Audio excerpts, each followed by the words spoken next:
In the first case, we're exploring the mysterious story of a young woman named Lisa Ziegert who vanished under strange circumstances. What really happened to her? And how did her case, which lasted 25 years, finally reach a resolution? Stay tuned because we'll uncover all the shocking details in this video. Lisa Ziegert was born in the spring of 1968 in Holyoke, Massachusetts, but her family didn't stay there long. In 1974, they moved to Agawam, where Lisa spent most of her childhood. After graduating from Agawam High School in 1986, she enrolled at Westfield State College, now known as Westfield State University, and earned her teaching degree in 1990. Following her graduation, Lisa dedicated her life to working with children with special needs at Agawam Middle School. She was known for her cheerful and lovable personality and shared a special bond with her students, who felt respected and valued by her. Her professional life wasn't limited to teaching. She also worked part-time at a local gift shop where she enjoyed interacting with people. She was always smiling, playful, and loved by everyone around her. In short, her career was a blend of care, creativity, and dedication, making her an unforgettable figure in her community and leaving a beautiful impact on everyone who knew her. On the morning of April 16, 1992, store clerk Sophia Minar arrived at the shop. Sophia was Lisa's co-worker. When she got there, she was surprised to see Lisa's car still parked outside, the store light still on, and the front door wide open. The shop was clearly still open, which struck Sophia as strange. Lisa should have already been home after finishing her shift. As Sophia stepped inside, confusion grew. She found Lisa's car keys and wallet left behind in the store. What shocked her even more was that when she called out Lisa's name, there was no answer. How could this be? Lisa's belongings were there, yet she was nowhere to be found. This alarming discovery led Sophia to immediately call the police. When the police arrived at the shop, they noticed clear signs of a struggle in the back room, traces of blood scattered on some boxes and greeting cards. Footprints were also found on the floor, suggesting that Lisa may have been dragged out of the store through the back door. No other physical evidence was discovered inside. That same day, the local police, supported by the FBI and Massachusetts State Police, launched an extensive search for Lisa. At first, investigators considered the possibility of a robbery. However, that theory was quickly dismissed. Nothing had been stolen from the store, and Lisa's wallet remained untouched. The police then began piecing together Lisa's last known movements before her disappearance, relying on testimonies from family members, neighboring shop owners, and even some of the store's customers. At 17:50, Lisa's sister stopped by to visit her at work. The visit lasted about 30 minutes, and she left Lisa in good spirits and acting completely normal. At 19:20, Lisa had a brief conversation with the owner of a nearby carpet store. They talked for about 15 minutes about an issue affecting local shop owners. After checking the store's cash register, investigators found that the last recorded transaction was made at 2020. Based on all these details, the police concluded that Lisa's disappearance occurred sometime after 2020, and it was clear that she had not left on her own. Most likely, she had been abducted, since both her car and her wallet were left behind. The local police, the FBI, and the Massachusetts State Police continued an extensive search operation. Foot teams were deployed to inspect the area around the store, helicopters were used to survey distant lands, and police dogs were brought in to try to track any trace. Unfortunately, despite these efforts, no tangible leads were found. For days after Lisa's disappearance, her body was finally discovered in a wooded area near Route 75 in Agawam, Massachusetts, about 3 miles from the store where she worked. The discovery was made around 2 p.m. by a passerby who was out walking his dog on the outskirts of town. He noticed a woman lying on the ground near the road, partially unclothed, and immediately called the police. When officers arrived at the scene, they were able to confirm the victim's identity. It was Lisa Ziegert. Investigators collected evidence, and medical examinations revealed that Lisa had been sexually assaulted and stabbed multiple times in the neck. There were also signs of resistance, indicating she had fought desperately for her life before her death. In addition, with the help of the FBI, police recovered a DNA sample believed to belong to the perpetrator. However, the murder weapon was never found. They also discovered tire tracks near the spot where Lisa's body had been left. The crime had a profound impact on the residents of Agawam, leaving the community in shock. Once considered a safe and quiet town, people now lived in fear, worried that the perpetrator might strike again. In response to this fear, parents began keeping their daughters home from work for a while. Many women enrolled in self-defense classes, and a significant number even applied for permits to carry firearms. Additionally, local businesses and the police implemented a series of precautionary measures to ensure the safety of employees and residents alike. As mentioned earlier, a DNA sample from the perpetrator was recovered. This sample was compared against DNA from several of Lisa's close acquaintances and co-workers. However, the results were disappointing for the police. None of the samples matched, and all were cleared from suspicion. Meanwhile, the local police, FBI, and state authorities continued an intensive search to identify the culprit. As for the tire tracks found near the place where Lisa's body was discovered, this lead initially seemed important. The police carried out a series of intensive investigations regarding it, but in the end, it did not contribute to any progress in the case. For a year and a half after the crime, the case saw no significant developments, and hopes of identifying the perpetrator gradually began to fade. A year and a half after the crime, in October 1993, Lisa's case resurfaced through two key events. First, it was featured on the well-known television program Unsolved Mysteries, which focuses on unresolved cases. Within an hour of the episode airing, dozens of tips were submitted, an encouraging sign for investigators. Among these tips, one came from a customer who had visited the store on the day Lisa disappeared. She reported that she had been at the shop around 21:05 and found it empty. She also mentioned hearing some noise and commotion in the back room of the store, but quickly left. This testimony helped the police refine the estimated time of Lisa's disappearance. Other than this, most of the remaining tips did not provide any significant information or lead to important clues that could identify the perpetrator. Meanwhile, Lisa's family, especially her mother, held on to hope of finding the killer and solving the mystery of her daughter's case. They never missed an opportunity to keep Lisa's case from being forgotten or neglected. The second key event involved a woman named Joyce Scarra, who, through her attorney, filed a report with the Agawam police.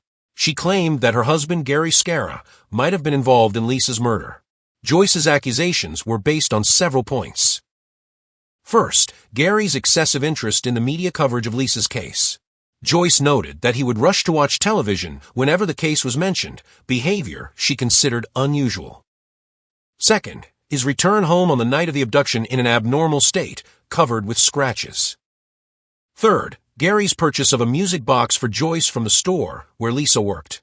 He claimed that it had been sold to him by an elderly woman with gray hair, a description that did not match anyone working at the store. Joyce, who later divorced Gary, did not see her report taken seriously by the police for several reasons. First, much of the information she had regarding her husband's alleged involvement did not reach the authorities at the time. The police only learned of some details later. Second, Joyce's mental health issues and alcohol addiction, combined with her ongoing custody disputes with Gary, cast doubt on her credibility. The second reason, in particular, led the police to question the reliability of Joyce's claims about her husband. Third, the police had received more than 10 similar reports from women accusing their spouses of involvement in Lisa's murder. Joyce's report was just one among them. The sheer number of claims diminished its credibility in the eyes of law enforcement. Despite this, the police summoned Gary for questioning. He denied any involvement in Lisa's case, but refused to provide a DNA sample. The authorities created a file on him and kept it in the case records, then released him. After 1993, investigations continued into Lisa's case, though hopes of solving it remained slim, and this situation persisted for many years. As mentioned earlier, regarding Gary Scarra, the police had questioned him following his wife's report. He denied any involvement in Lisa's murder and refused to provide a DNA sample. Legally, he could not be forced to submit one. Gary was released at the time, but his refusal to provide a DNA sample kept him in the circle of suspicion. This circle included Gary and all individuals who had refused to give a DNA sample and already had case files. The police compiled a list of their names. In 2002, Gary agreed to attend another interrogation session, but he continued to refuse providing a DNA sample. 6 years later, in 2008, he was called in for yet another questioning. By this time, Gary was fully aware of the police's insistence on obtaining his DNA by any means. He was extremely cautious in his actions, refraining from touching anything in the interrogation room, even the water bottle that was offered to him. In September 2016, 24 years after Lisa's murder, the police turned to a new technology to crack the case: DNA phenotyping. This technique allows experts to generate physical descriptions of a person based on the information stored in their DNA. It can reveal eye color, hair color, age, and sex. While DNA phenotyping does not always produce an exact likeness, it provides a fairly accurate approximation, making it highly useful overall. Using DNA phenotyping and the perpetrator's DNA sample, experts produce two approximate images, one depicting the suspect at age 25 and another at age 50. Immediately after these images were released to the public, the police received over 100 phone calls, with some individuals claiming to have seen a man resembling the photos. However, most of these leads did not result in any significant breakthroughs. As mentioned earlier, the police had created a list of individuals who had refused to provide DNA samples. The list included many suspects, but thanks to DNA phenotyping, it was narrowed down to 11 people after excluding those whose physical features did not match the composite images of the perpetrator. Gary Scarra was among those on the list. Faced with this situation, and the difficulty of obtaining DNA samples from the individuals involved, the police requested grand jury authorization in late summer 2017 to compel the people on the list to provide DNA samples for comparison with the suspect's DNA. The request was approved by the grand jury. On September 13, 2017, the state police went to Gary Scarra's home to inform him that he was legally required to provide a DNA sample. However, he was not at home at the time. The following day, September 14, 2017, one of Gary's acquaintances arrived at the police station carrying 3 handwritten letters left by him. The first letter contained an apology to Lisa's family. The second letter was a detailed confession in which Gary admitted to raping and killing Lisa and provided insights into significant aspects of his life, along with many personal details. He revealed that since childhood, he had been obsessed with kidnapping and restraint and had been unable to resist or dismiss these urges. Gary explained that on that fateful day, he allowed himself to commit a horrific act. He stated that he had not intended to kill Lisa when he grabbed her, but events spiraled out of control. He affirmed that Lisa was his only victim and expressed deep remorse and self-loathing for his actions. He also mentioned that he had repeatedly considered turning himself in to the police, but had remained hesitant, describing himself as a coward. Gary concluded his letter by explaining that his hesitation was not only about turning himself in to the police, but also about whether to end his own life. Ultimately, he chose to take his own life. As for the third letter, it was his final will.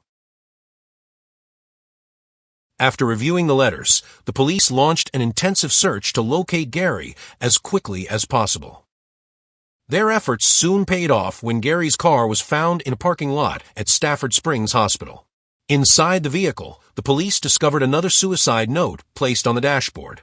The note read, "To whoever finds my body, I apologize for any psychological trauma I may have caused. Massachusetts State Police, thank you." The police later learned that Gary had attempted to end his life by overdosing on Motrin, but he ultimately drove himself to the Stafford Springs Hospital emergency room. It was there that Gary Scarra was taken into custody after receiving the necessary medical treatment on September 16, 2017. The following day, a search warrant was issued for Gary's apartment, where several items were collected, including his toothbrush, as potential sources of DNA. It was later confirmed that his DNA matched the sample found at the scene of Lisa Ziegert's murder. Additionally, the police obtained further evidence by examining the divorce file of Joyce Scarra, Gary's ex-wife, who had passed away in 2014. Investigators discovered claims from Joyce stating that Gary had told her he could only have sexual relations with her if he was in control, with a knife held to her neck. The police also learned from Joyce's family that she had called her sister the day after Lisa's abduction, expressing concern because Gary had returned home very late the previous night, appearing agitated and in an abnormal state, covered with scratches. Furthermore, Gary had given Joyce a music box containing a spinning blue horse, claiming he had purchased it from the store where Lisa worked. However, the description he gave to the seller did not match any of the employees at the shop. As previously mentioned, the police did not have access to all the information and evidence that Joyce Scarra possessed at the time. The report she filed through her attorney in 1993 included only part of these details. Additionally, her credibility was questioned due to her mental health issues, alcohol addiction, and disputes with Gary over child custody. All of these factors contributed to why it took so long to identify and convict Gary. After his arrest, Gary Scarra faced multiple charges, including first-degree murder, rape, and kidnapping. The evidence against him was strong, including his own confession. Despite this, he initially denied the charges. However, 2 years later, on September 25, 2019, Gary pleaded guilty, admitting to killing Lisa Ziegert and all the charges against him, waiving his right to a jury trial. Gary Scarra was sentenced to life in prison without the possibility of parole for first-degree murder. Meanwhile, the district attorney's office dropped the kidnapping and aggravated rape charges because the statute of limitations for those crimes had expired. Thus, Lisa Ziegert's case was finally solved after 25 years of investigations and inquiries, bringing closure to her family and the residents of Agawam. Imagine this: a peaceful family trip turns into a nightmare in just seconds. A 9-year-old girl vanishes without a trace from a quiet park, sparking a massive search across the entire state. This isn't a movie plot. It's exactly what happened to Charlotte Senna, the little girl whose disappearance captured the hearts of millions of Americans. But her story didn't end there. It became a powerful lesson in courage and the power of swift justice. Stick around to hear the full story. Before we dive into the details of this case, if you're new here, make sure to subscribe, hit the notification bell, and give this video a thumbs up. It really helps the channel grow. Charlotte Senna was born on September 4, 2014, in Greenfield, Saratoga County, New York. She still lives there with her parents, David and Tricia Senna, and her 2 sisters. Charlotte is a cheerful blonde girl who loves cats, snakes, and all kinds of wild animals. She's sweet and friendly, always kind to her family, friends, and classmates. Charlotte is also very smart. Her kindergarten teacher even called her the big thinker because she always wanted to know how and why things worked. At the time of this story, she was a 4th grade student. In late September 2023, specifically on the 30th, the Senna family, who love camping, went on a camping trip with some friends at Moreau Lake State Park. Charlotte, who joined her family on this trip, was 9 years old at the time. When they arrived, the parents set up the tents and prepared the campsite, while the kids played, had fun, and rode their bikes. Charlotte and her friends went for a bike ride on a circular path near the campsite made for bikes. They started around 6:15 p.m. The girls did several laps on their bikes. Before it got dark, Charlotte's friends decided to head back, but Charlotte chose to stay and do one more lap. Time passed, and Charlotte didn't return. Her parents started to worry. As mentioned earlier, Charlotte didn't return, and her parents began to worry. Amid their growing concern, they launched an intensive search that included: first, the parents searched the area around the campsite where the family was staying. Second, they asked park visitors if anyone had seen her. Third, at 6:45 p.m., they searched the circular bike path that Charlotte had taken. Afterward, Charlotte's parents informed the park rangers about her disappearance. The rangers joined the parents and several volunteers in the search, using flashlights to help look for her. During the search, Charlotte's bicycle was found by the path, but there was no sign of the girl herself. This led her parents to suspect she might have been kidnapped. The kidnapping theory seemed reasonable, especially since the bike was in good condition. There was no reason for Charlotte to leave it behind and disappear like that. Worried and desperate, her parents immediately contacted the police to find Charlotte. The police arrived at the scene at 7 p.m. and began inspecting the area. Immediately, they gathered information from Charlotte's parents about the last time she was seen, when she was last seen, what she was doing, what she was wearing, and any details that could help identify her or understand where she might have gone. The officers initially considered the possibility of kidnapping since Charlotte was missing and only her bike was found. However, they did not rule out that she might have simply gotten lost among the park's trees. The police also closed the park and set up barriers and checkpoints, thoroughly checking every vehicle to find any trace of Charlotte or clues that could lead to a potential suspect. At the same time, search teams began combing the surrounding area, including trails and other places Charlotte might have gone. The search was not easy due to the park's large size. To cover more ground, the police requested help from firefighters, forest rangers, and the state police. Additionally, specialized search teams were brought in, accompanied by police dogs for tracking scents, and drones were used to survey the area from above. The search continued into the night, but Charlotte was not found. As Charlotte remained missing, and the kidnapping theory grew stronger, FBI agents also got involved, focusing on identifying a potential suspect. The FBI used advanced techniques such as tracking mobile phone signals and reading license plates.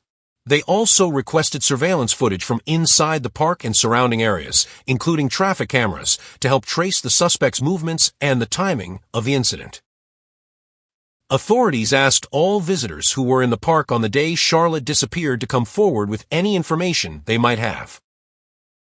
Additionally, the FBI's CARD team, consisting of about 70 specialized agents, provided technical and forensic support to the local police. The team worked behind the scenes, offering expert advice, analyzing forensic evidence, and guiding search strategies. The day after Charlotte disappeared, the search continued, with about 100 people combing around 46 miles of the area surrounding Moreau Lake in the park.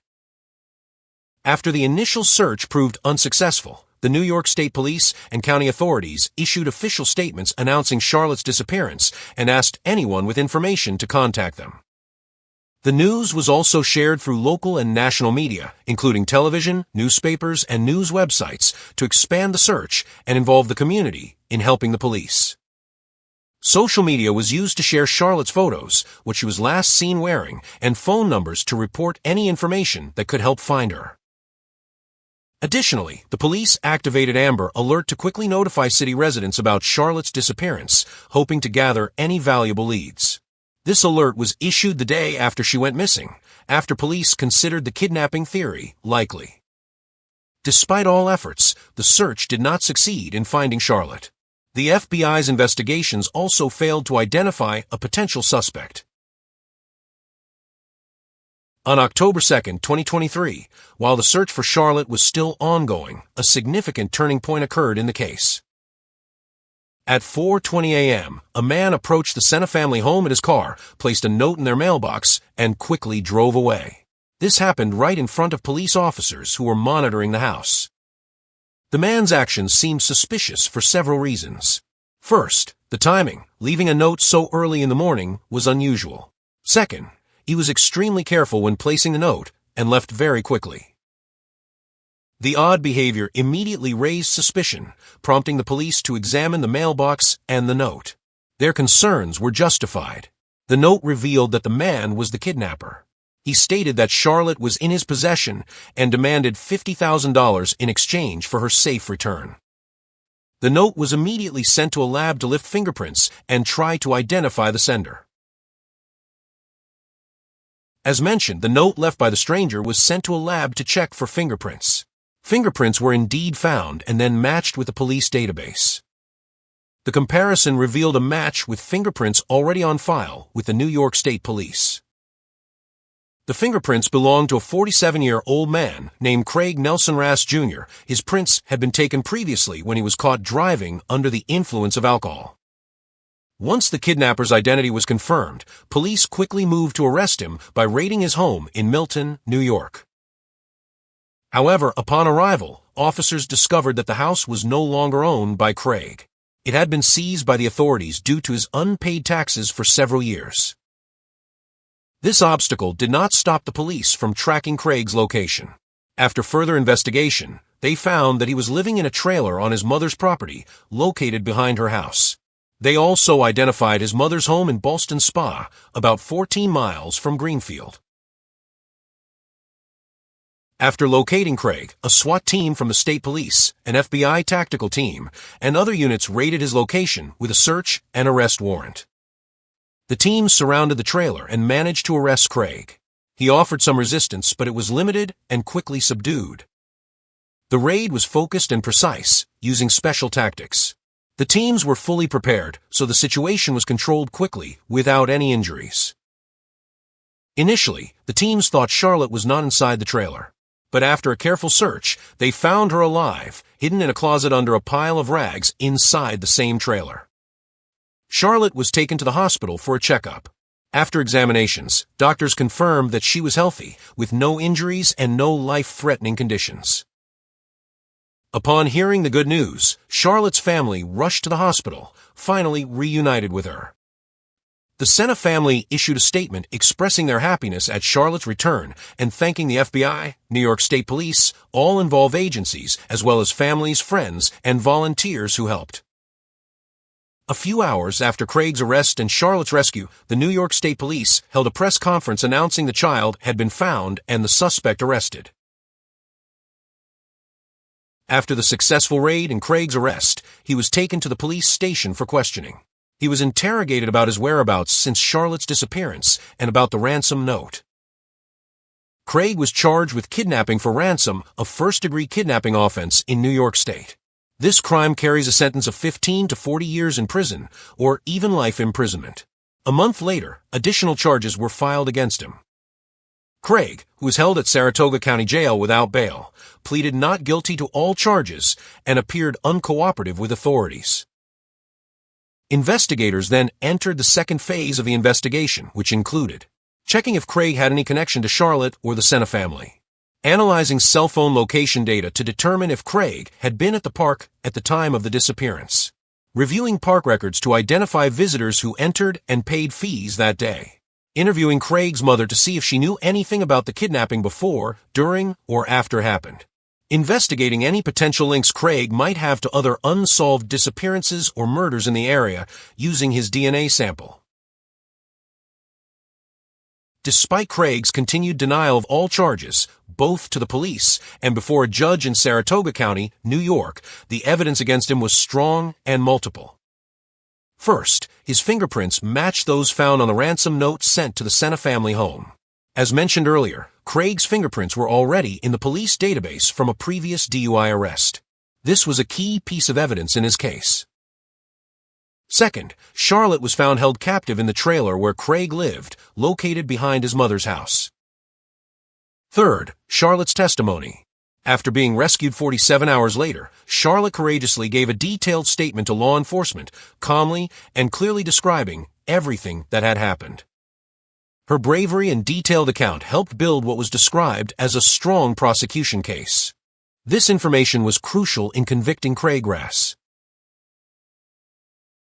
Despite the strong evidence against Craig Rass, the prosecution offered him a plea deal.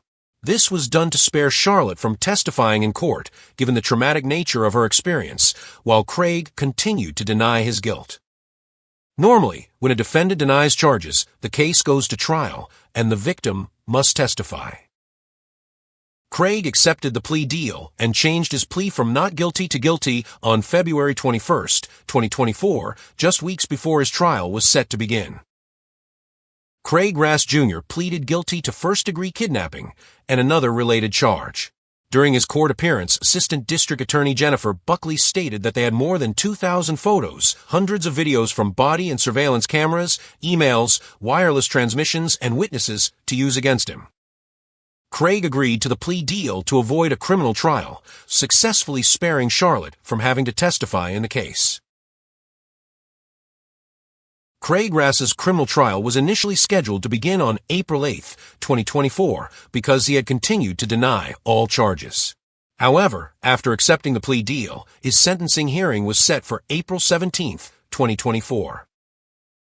During this hearing, Craigrass was sentenced to 47 years to life in prison.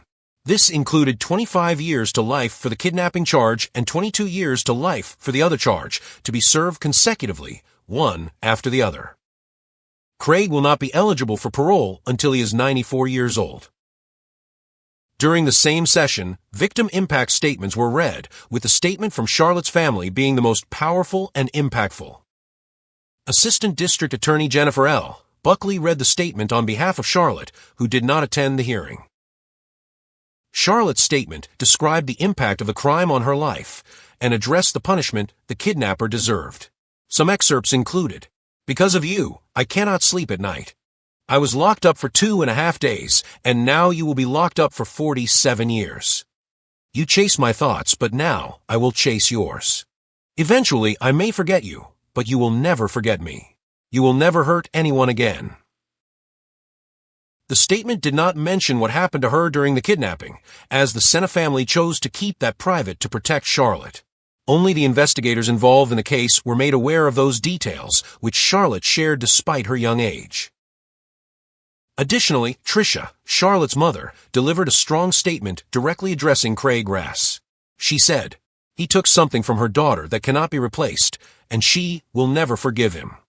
She praised Charlotte for her strength and courage, telling Rass, "She put you here. I hope you understand that. She put you here because she was not afraid."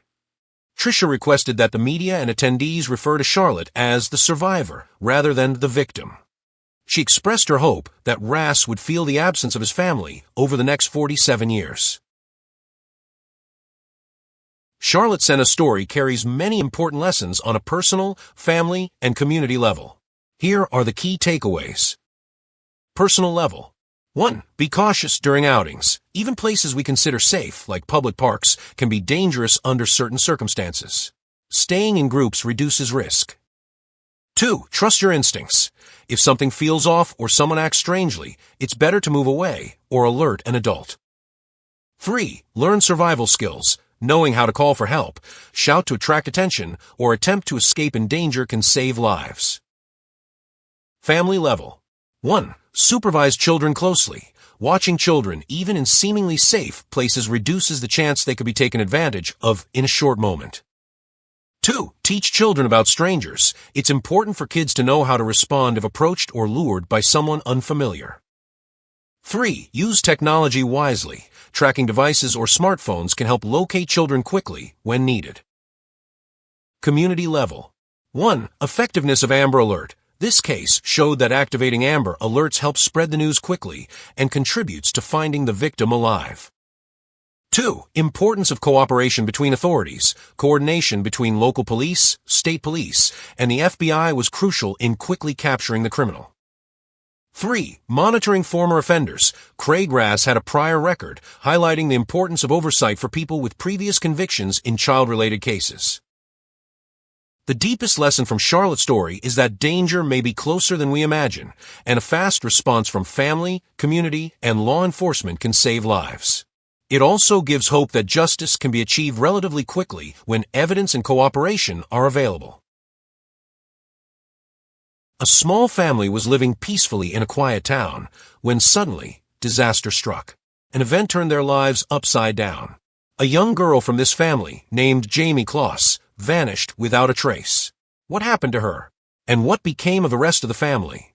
To uncover everything that happened and all the details, keep watching the video. But first, before we dive into the story, if this is your first time on the channel, please support us by subscribing, turning on notifications, and giving this video a like. Today, we turn our focus to the Kloss family, especially their daughter, Jamie Kloss. This small family was made up of 3 members, James, Denise, and their daughter, Jamie. In 2018, 56-year-old James Kloss worked at a poultry processing plant. Known for his calm and friendly nature, neighbors described him as a man who cherished his family and enjoyed the quiet life of his rural town. 46 years old Denise Kloss worked alongside her husband and was known for her deep devotion to her family. She spent most of her time caring for them, always attentive to her daughter Jamie's needs. Jamie, 13 years old, was in 8th grade at Riverview Middle School in Barron. Together, the Kloss family lived a simple and peaceful life in their home in Barron, Wisconsin. On the night of October 15, 2018, at exactly 1 a.m., the 911 Emergency Center received a call from the Kloss family home. During the call, no one spoke clearly, but the operator could hear muffled screams and noises in the background. Suddenly, the line went dead. Attempts to call back went unanswered. Following this mysterious call, police officers were dispatched to the Kloss residence to investigate. Their arrival took just 5 minutes. Once on the scene, what they discovered was horrifying. James Kloss was found dead behind the front entrance, having suffered a fatal gunshot wound to the face. Continuing their search, they found Denise Kloss also shot to death, her body lying in the bathroom. Jamie Kloss was nowhere to be found and was considered abducted based on the circumstances. Police confirmed a child lived in the house through the home inspection and statements from neighbors and relatives. In addition to the parents' bodies, officers observed several key pieces of evidence. Spent shell casings from the gunshots that killed James and Denise. The front door had been broken open, suggesting a forced entry, and the bathroom door was also damaged. The home phone, used to place the 911 call, lying on the floor. 3 cell phones found in the house. The murder weapon, however, was never recovered, and there was a notable lack of physical evidence at the crime scene. Despite the brutality of the crime, the killer left no hair or blood behind, indicating careful planning to avoid leaving any trace of their identity. Yet, police were able to recover partial DNA from one of the spent shotgun shells. After a thorough inspection of the Kloss family home and the discovery of James and Denise's bodies, with Jamie nowhere to be found, police strongly suspected that she had been abducted and had not left the house of her own free will. Signs of forced entry, including broken doors, and the murder of her parents led officers to believe the crime was targeted with the specific aim of kidnapping Jamie. This theory was reinforced by the Barron County Sheriff's Office, which issued a public warning the same day, classifying the case as an abduction rather than a typical runaway situation. Additionally, police stated in an early press conference that they believed Jamie was in extreme danger, given the evidence observed in the home and the brutal nature of the murders. A kidnapping following such a violent double homicide made it clear to authorities that time was critical. Every minute counted in the effort to save Jamie, prompting them to immediately issue an Amber Alert. After the horrifying crime and confirmation of Jamie's abduction, authorities, supported by the local community and other organizations, launched an intensive effort to find the missing girl. The first measure, as mentioned earlier, was issuing an Amber Alert to quickly inform residents of Jamie's abduction, in hopes of gathering any useful information that could lead to her recovery. Barron County Police also called in the Federal Bureau of Investigation, FBI, and the National Missing Persons Program to join the search and strengthen the investigation. Police examined Jamie's phone for any clues, but nothing was found that could help locate her. Additionally, officers conducted interviews and collected DNA samples from all local residents listed in criminal records, comparing them with the partial DNA recovered from the crime scene, but no matches were found. Meanwhile, police installed motion sensors in the Kloss home, hoping the perpetrator might return to the scene. About 2 weeks after Jamie's disappearance, a trespasser was caught inside the house with Jamie's clothing. However, he turned out to be just a thief, not the kidnapper, and the investigation reached a dead end. At the same time, police searched the area surrounding the Kloss home, combing the land and the skies. K-9 units were deployed, along with drones, but unfortunately, these efforts did not lead to any clues about Jamie's whereabouts. In addition, police circulated Jamie's photos in newspapers, on TV screens, and on roadside billboards, asking the public to provide any information that could help locate her. As mentioned earlier, the local community played a significant role in the search efforts. Their mobilization took several forms. First, over 2,000 volunteers joined the search, combing forests and roads near the family's home. Second, several solidarity events were organized in support of the kidnapped girl and her family. Third, the community maintained constant communication with Jamie's relatives to keep them informed. As part of the ongoing efforts, Jamie's aunt made heartfelt media appeals, begging anyone with information to come forward. She was accompanied by Molly, Jamie's dog, who she said missed her owner and was waiting for her return. As mentioned earlier, the Federal Bureau of Investigation, FBI, was called in to assist in the search for Jamie Kloss and to investigate the case due to the serious nature of the double homicide and kidnapping that struck the Kloss family. The FBI carried out intensive efforts and took multiple measures aimed at locating Jamie. These measures included: first, reviewing surveillance cameras around the Kloss home, hoping to capture any evidence related to the crime as part of their investigation and information gathering. Second, following up on the overwhelming number of tips and information from the public regarding Jamie's whereabouts. Each tip was investigated thoroughly, but none led to a breakthrough. Third, offering a monetary reward. On October 24, 2018, the FBI announced a $25,000 reward for any information leading to Jamie's recovery. Notably, this reward was later doubled to $50,000 by the turkey factory where Jamie's parents worked. Despite weeks of efforts by both the police and the FBI, Jamie's location remained unknown. As time passed, hope of finding her began to wane, yet authorities continued to state that the case remained open. On January 10, 2019, 88 days after Jamie's disappearance, something happened that surprised everyone, but it was a moment of immense joy for the Kloss family and the residents of Barron County. Jamie was found alive. Jamie, who had escaped from a place where she had been held captive, was found near the town of Gordon in Douglas County, Wisconsin, about 70 miles from her family's home in Barron. After fleeing, Jamie approached a woman named Jean Nutter, who was walking her dog, and told her she was Jamie Kloss and needed help. Jean immediately recognized her, as Jamie's face and name had been widely publicized. Jean took Jamie to a nearby home belonging to the Kacinskas family, where the police were contacted immediately.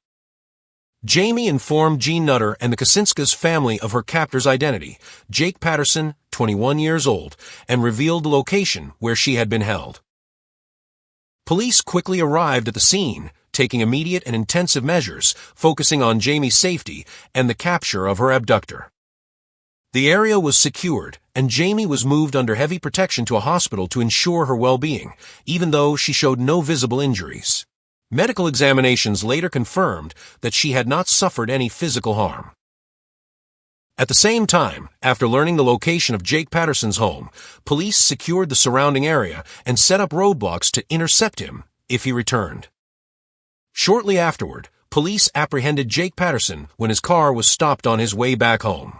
He immediately confessed to all his crimes, the kidnapping of Jamie and the murders of her parents. 88 days of captivity, combined with harsh winter weather, had a profound impact on both Jamie's physical and mental state. Her condition deeply moved everyone following her case. Physically, Jamie appeared thin and exhausted from the time she spent in captivity, with visible signs of fatigue and strain. She was also shivering from a cold, as her escape had occurred during a harsh winter with snow-covered ground, and she had no coat or gloves. In terms of appearance, Jamie wore no coat or gloves. Her clothes were dirty, reflecting the days she had spent in captivity. She was also wearing her captor's oversized shoes, far too big for her feet. Her hair was messy and disheveled, further evidence of her ordeal. Mentally, shock and daze were evident on Jamie's face. She was frightened and confused, yet she managed to identify herself and ask for help, even in a soft voice. Although she appeared calm, this calmness concealed the deep trauma she had endured during her captivity. On January 11, 2019, the day after her escape, investigators began taking an official statement from Jamie in a safe location, accompanied by her aunt. The focus was on the details of her kidnapping, the conditions of her captivity, and how she managed to escape. Later, Jamie provided a more detailed account to the police and the Wisconsin Department of Criminal Investigation, which helped build the case against Jake Patterson. Jamie initially recounted the events of the night she was kidnapped, including the arrival of her captor, the screams of her father James, and the sound of gunfire. Her attempt to escape with her mother and hide in the bathroom. The intruder breaking into the bathroom and killing her mother Denise in front of her while she was on the phone with a 911 operator. The captor pulling her out of the house after taping her mouth, then placing her in the trunk of his car, being restrained in the trunk for about 2 hours. Jamie then described to police the hardships and harsh conditions she endured during her 88 days of captivity at Jake Patterson's home, located roughly 70 miles from her family's house in a remote rural area of Gordon, Wisconsin. She concluded her statement by explaining the method she used to escape and free herself from captivity. The following is a summary of Jamie's account regarding her time in captivity and the way she managed to escape. After kidnapping her, Jake forced Jamie to stay under his bed most of the time, surrounding her with boxes weighed down with heavy objects to prevent her from escaping. This kept her trapped in a confined, dark space. Jamie was only allowed to leave that space at specific and limited times, such as for meals, using the bathroom, or when her captor wanted to speak with her briefly. The most difficult periods for Jamie were when Jake left the house. During these stretches, which could last for many long hours, she had to remain under the bed without food, water, or access to a bathroom until his return. Jamie also endured severe psychological suffering, including threats of harm or death if she tried to escape or make any noise, complete restriction from leaving the house throughout her captivity, total loss of freedom, being entirely under Jake's control, constant fear, and extreme psychological pressure. Additionally, Jamie was forced to remain quiet and still whenever Jake's relatives visited. Notably, on the first night, Jake made Jamie change her clothes, then burned her original clothes, gloves, and the tape he had used to restrain her in an effort to destroy all evidence. During the first days of her captivity, Jamie lived in constant fear and shock over what had happened to her. This made her refuse food and avoid any interaction with her captor, Jake Patterson. Jake became increasingly angry at her repeated behavior, forcing her to comply with his orders. Jamie soon realized that, to stay alive and ensure her safety, she had to act wisely, avoiding anything that might provoke Jake while waiting for the right moment to escape or be rescued. She decided to remain silent, hide, and avoid drawing attention, while also cooperating with Jake and pretending to follow his instructions. This included playing board games with him, watching TV together, and speaking when necessary. Jamie carefully followed all his orders to survive. After 2 months in captivity, Jamie began to lose hope that help would arrive. She decided she had to save herself by finding a way to escape. Her first step, after overcoming the initial shock, was to observe her captor's routine, when he left, when he returned, and what he did most of the time. This careful observation proved crucial. Jamie was intelligent and patient. She did not attempt a reckless escape at the first opportunity. Instead, she planned carefully and waited for the perfect moment. On January 10, 2019, Jake left the house, telling Jamie he was going to look for work and would be gone for about 5 to 6 hours. As usual, he placed her back in her familiar spot under the bed. That day, Jamie realized she had enough time to escape and that this was the perfect opportunity. She immediately executed her plan, crawling out from under the bed, putting on Jake's shoes, and leaving the house. She ran as far as she could until she spotted Jean Nutter. As mentioned earlier, Jean helped her contact the police. Jamie was rescued and taken to the hospital, and Jake Patterson was subsequently arrested. The news of Jamie Claus's safe return brought immense joy and deep emotion to her relatives, authorities, and everyone who had followed her case from the beginning, as many had feared she might have lost her life. Residents of Barron County also celebrated her return, holding local festivities to mark the occasion. Jamie received widespread praise for her daring escape, which was considered an act of heroism. She overcame the shock of her parents' murder, faced her fear, and showed remarkable courage and strength to regain her freedom after 88 days in captivity. In recognition of her bravery, Jamie was awarded the Hometown Hero Award by the Wisconsin State Council. She also received the $25,000 reward offered by the turkey factory where her parents had worked, as she had effectively saved herself. The American media widely covered Jamie's safe return, giving the story significant attention. Major newspapers and television networks described her survival as extraordinary. Her case was particularly remarkable, as most long-term abductions tragically do not end with such a happy outcome. Jamie also received substantial emotional and psychological support from her family, the local community, her school, and authorities, who provided access to therapists and social workers to help her overcome the trauma. Notably, Jamie moved in with her aunt and her aunt's husband, who became her legal guardians. Meanwhile, the Kloss family home was demolished, as it held painful memories for Jamie.